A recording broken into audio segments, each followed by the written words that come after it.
பொதுவா நடுத்தர வயசுல நமக்கு வர மன அழுத்தம், உடல் எடை அதிகரிப்பு, ஒரு எனர்ஜி லாஸ் ஆகிறது, இந்த மாதிரியான பிரச்சனைகள் நடுத்தர வயசுல பொதுவா இருக்கிறது. ஆனா இதை தாண்டி இன்னொரு பிரச்சனை இருக்கு.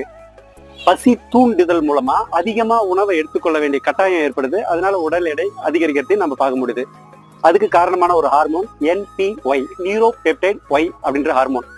இந்த ஹார்மோனோட ரோல் என்னன்னா, சாதாரணமா நமக்கு பசிக்குதுன்னா நம்மளோட அதீத பசி இருக்கும். ஆனா இந்த ஹார்மோன் அதிகமானா அதுவே கொலப்பசின்னுவாங்களா அந்த மாதிரி மாறிடும். ஒரு பசி வெறியா மாறி ஒரு ஆரோக்கியமே இல்லாம எதை கிடைச்சாலும் சாப்பிட்டு இமிடியட்டா நமக்கு ஒரு எனர்ஜி வேணும் அப்படின்ற ஒரு நிலைமைக்கு தள்ளப்படுவோம். ஸோ அந்த மாதிரி சாப்பிடும்பொழுது நிறைய பிரச்சனைகளும் சிக்கல்களும் உடலுக்கு ஒவ்வாத ஒரு சூழ்நிலையாகி எடை அதிகரிப்பு, மன அழுத்தம் இதெல்லாம் அதிகமாகுது. இந்த NPY அப்படின்ற விஷயம் என்ன, அது அதிகமான என்ன ஆகும், குறைவான என்ன ஆகும், அதை சமநிலையில வச்சுக்கிறதுக்கு என்னெல்லாம் பண்ணணும் அப்படின்ற முழு தகவல்களை கீழே இருக்கிற வீடியோவில் கொடுத்துருக்கிறேன். பார்த்து பயன்பெறுங்க. நம்ம சேனலை சப்போர்ட் பண்ணுங்க, சப்ஸ்கிரைப் பண்ணுங்க, ஷேர் பண்ணுங்க, லைக் பண்ணுங்க. நன்றி.